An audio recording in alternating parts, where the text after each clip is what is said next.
Let's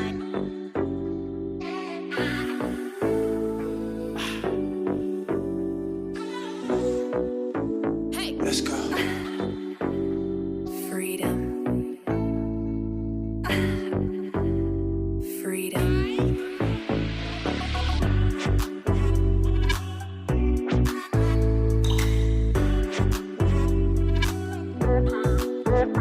What? Good morning, everyone. My name is Owen Bartley, owner of Unity Boer Goat Farm. I want to thank the UAJAF for inviting me to do this presentation this morning. I want to demonstrate to you guys this morning, or to everyone this morning, good husbandry practices that allow me to become national champion farmer of Jamaica.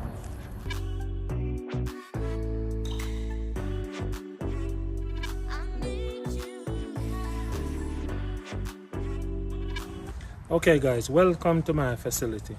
Here I have two goat houses, two slatted flooring goat houses. This one on the left here, I would say I use for weaner kids. And if I have to quarantine goats, I'll use this side here.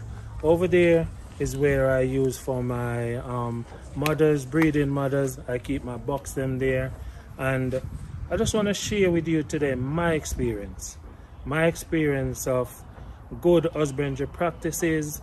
And I know the series is all about also about pregnancy toxemia and how we control pregnancy toxemia. So today, as I said again, from my own experience, I want to explain to you how I combat these, how I keep good husbandry practices, and how I continue to be able to work and with my staff and move forward.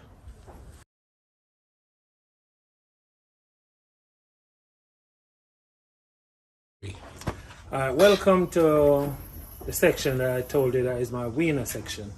This section I also use if I'm bringing in goat from overseas as my quarantine section.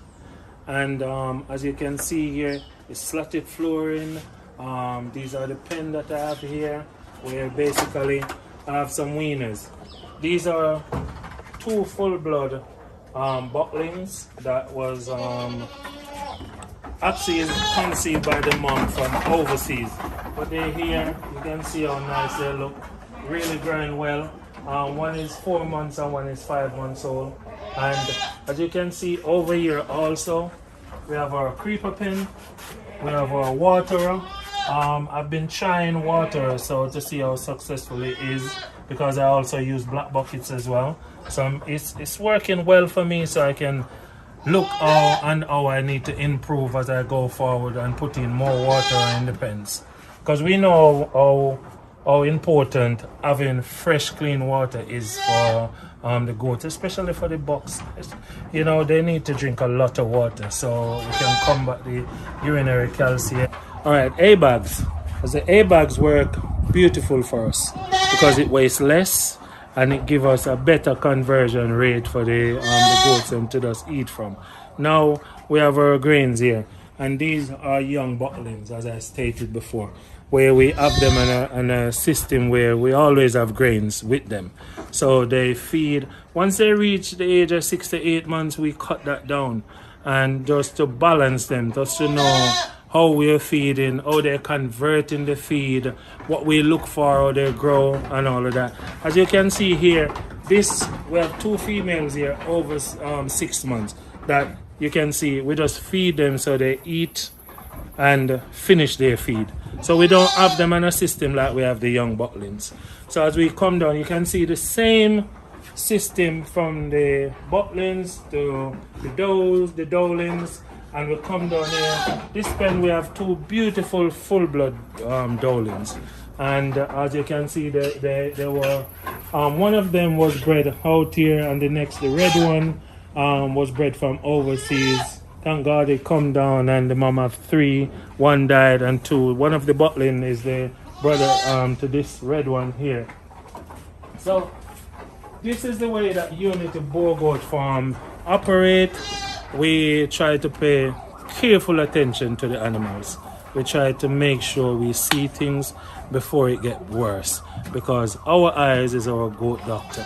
Because the eyes see, they said the eyes of the master fatten the calf. So therefore, I always, onto the staff, listen, pay attention when you come in the pen, make sure you check each animal individually. So as we go on, we know how to take care of the animal. As we see something, get on top of it. So that's how we run here at Unity Boer Goat Farm. One of our newly imported bottling buck. This is not a bottling anymore, even though it's just over 1 year old. That we imported down. This buck, I love the head that he carries. I love how it comes right off the shoulder, come down the neckline. It's perfect. I just love the way he looks, because what I'm looking for when breeding, as a breeder, I'm looking for, I want to get back to the good old South African way of genetic, where the goats, you have to see, they have this nice head coming right off the neck. So as you can look on this goat neck here, it's just beautiful. It comes down right to the back. We're using him now for breeding. Before breeding, we have him on an intensive feed. We have like 3 pounds a day, just to make sure he built up. We make sure he get his vitamin. We make sure things that once a week we're giving his ammonia chloride. Ammonia chloride, where basically we don't want him to get urinary calcium. You know, that stoppage, that blockage in there.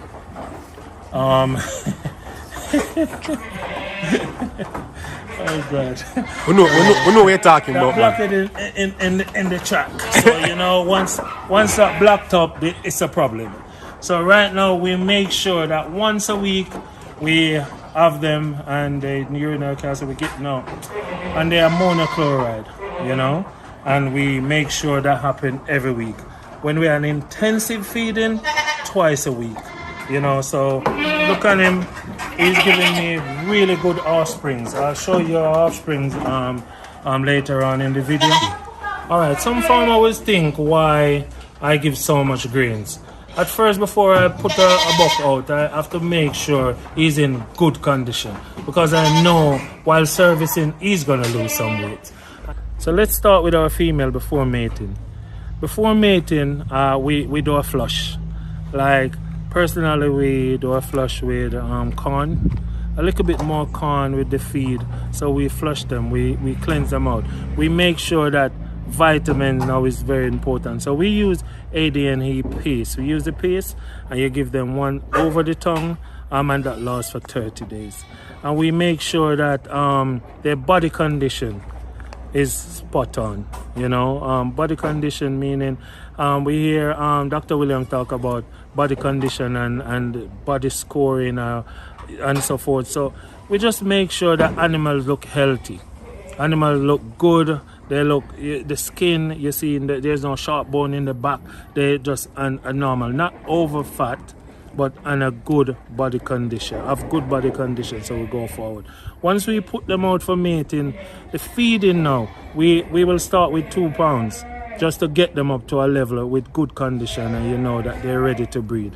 And once you put the buck in there, after we found, we do a preg check and realize that the goat is pregnant, we cut the feed down. Right now I'm on half a pound of feed. Half a pound of feed per day until it reaches the last 6 weeks of gestation. We move that up. Sometimes we put it to 1 to 1.5 pounds, and then we carry it to 2 pounds. Once the goat give kid, we bring that up to 3 pounds, just to make sure we sustain in the mother so he can feed the kid and so forth. Pregnancy toxemia is all, I think if we pay more attention to our animals and see how basically how the animal looked, because pregnancy toxemia, when you start, we talk about the swelling foot, but there's another part of it where you can see the the backbone of the animal look like a razor. It's getting sharp. That means the kid inside, they have too much, either too big massive kid or it's three, sometimes it's quad, and it taking so much from the mother. It basically sucking them out. So they don't have enough to feed the kid and themselves. So it's basically just deteriorating and they just get down. Okay guys, must have product during pregnancy. Just to make sure that we combat pregnancy toxemia. Dine for me, as I said, this is from my experience, work very well when it comes to pregnancy toxemia. The nutrients, balance in the animals and all of that, and therefore guys, you have to see these things way, because it's important to make sure you know the characteristics of your animals. Is to make sure you walk in your goat pen and you can right away see that, oh no, something is happening with that female, that's not right. So Dine, I use Dine, not overly use Dine. You have to use 30 ml, and this is very expensive. So basically you have to make sure that prevention is better than cure, they say. So you don't want to, you want to make sure you're preventing these things from happening, so that you don't have to spend this whole heap of money and use these things. But this is important. Dine, I use this a lot just to make sure I balance nutrition for my animals, right? And in case you see pregnancy toxemia kicking in, right? You definitely need your procoline glucose, if I pronounce that right. Bear with me guys, my pronunciation is not always that great, but this is a must-have also, a must-have. And as I say, from learning and doing my own investigation, believe me, I come up with this, and it is good to give the animals. So you must have this in your cupboard. And next thing again, because you know animals, they'll get stressed just like us. So you have to make sure you have the right stuff. And our AD&E vitamin is important to use the paste that you can give over the tongue, and that lasts for 30 days. Or I use the AD&E injectable. It's very important. And stress mix, I can talk much about. I use this right through quarantine when the goats come in the country, and we have them in the quarantine station in Kingston, because you know heat stress up there is very hot, so we use this a lot. We make sure we give them there and they use this, and I use this on the farm because this, as you can see here, is very important to use as we go along. Keep the animal calm, not overly stressed, and you can see it's good vitamins and mineral inside there as well. It's important also to deworm, to make sure your animals is not overly burdened with worm burden, because you know veterinary support is very important, but sometimes as farmers we have to see things happening and we have to take control of it before we basically call out of it, because you know vet in our country is a little bit short, they're overrun, so we have to see and bear with them. Vet is important, guys. What you learn for yourself, as I said, I learn a lot from my own experience. So I can tell you, deworming is very important. Pregnancy, I personally don't like deworming when it comes to goat being pregnant. I like to wait till after. But if you have to, bang. Vermectin, ivermectin, and Safeguard. They're safe to use while goats are pregnant, and it's not a problem. After pregnancy, guys, here we go again. Bam! We use Vulvazen. And you know the ingredients is different. We can talk about that in another you know webinar, or one day, you know, me and Mr. Khalil Brown will do videos so we can explain more about these things and the different things that they have in there and why we use them, and it's important to use. So I use this after pregnancy. So, all right, guys, I just want to explain to you my experience that I recently have. And how important it is when you learn, you know, because we talk about, you know, first of all, having the knowledge and having the understanding. So again, the wisdom to move on. As goat farmers, we have to have knowledge about our animals. And it's good for us to understand, because recently I have a problem with a Nubian female that I have.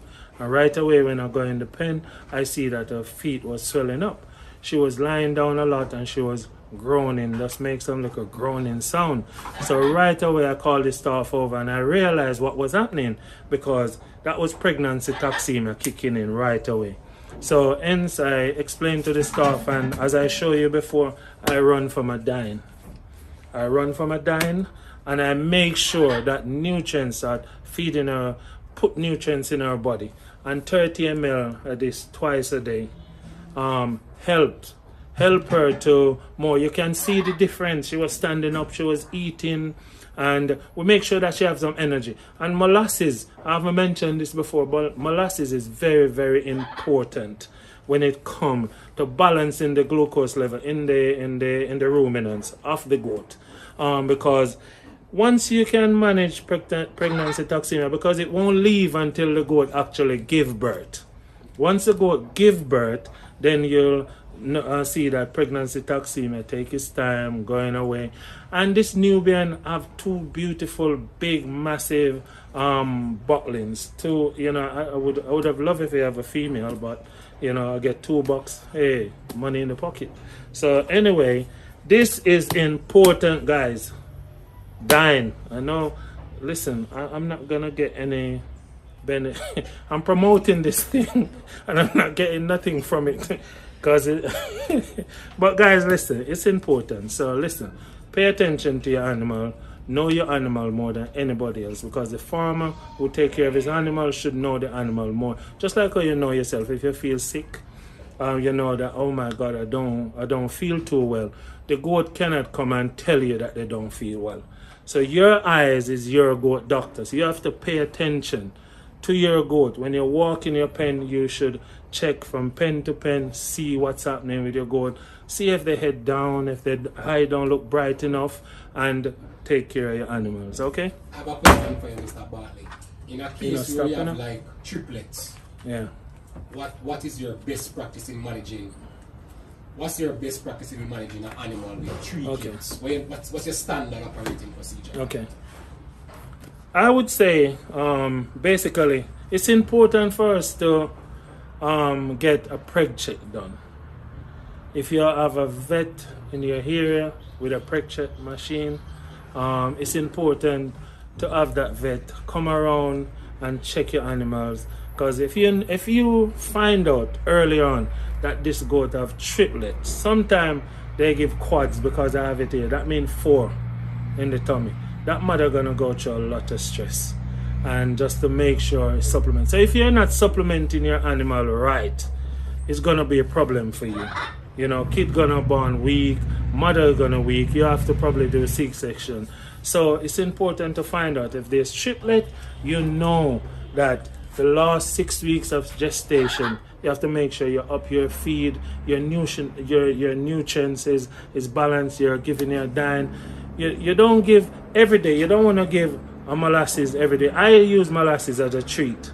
I'll mix it in the water and they drink a lot. So it's good for them. Give them energy. I know that corn syrup play a part as well, but I've never used it yet. I haven't used it yet for me to demonstrate to you, like how I'm demonstrating dying, and the importance of using it and what it has done for me, and it worked very well.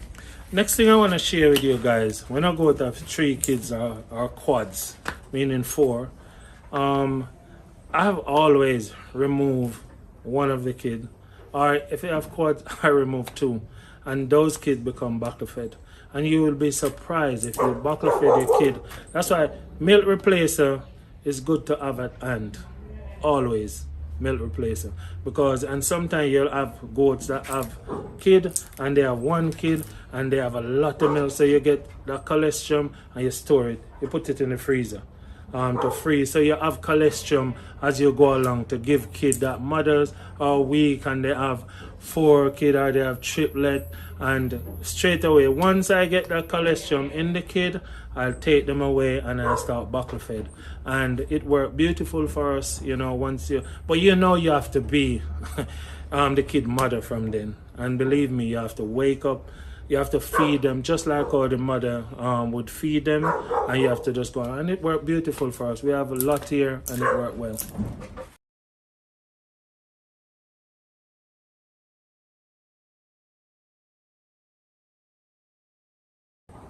Okay, biosecurity is something that we take very, very important to us here at Unity Boer Goat Farm.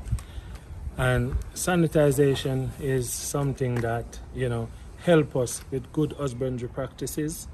So biosecurity, we use Dexton Super and we mix it and we pour it in here. So once you come, even start, you dip your foot in, you go in the pen, you come back out, you dip your foot in while you're coming out.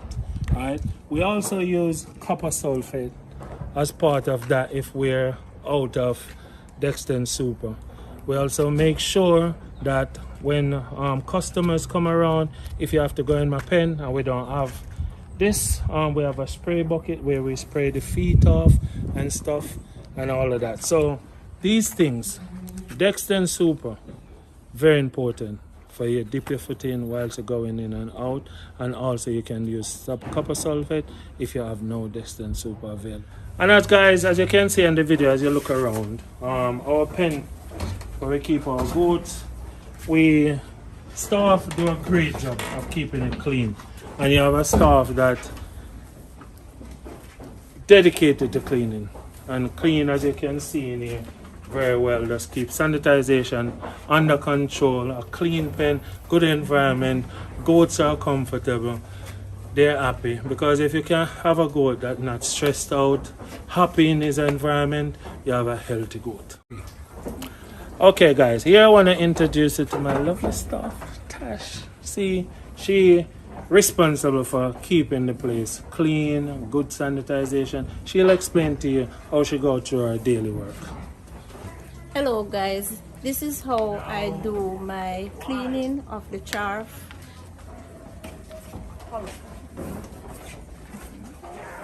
Okay, first of all, chaffs have to be clean every single day. So this is how I go to work.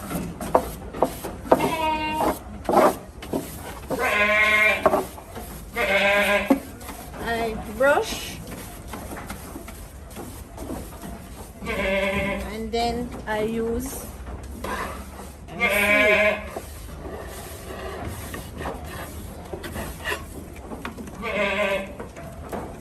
the reason why for chaff cleaning every day, we're preventing from, you know, insect pass through at times and dust and all those things. So we have to ensure we clean our chaff, that's our animal get their grains into a clean chaff.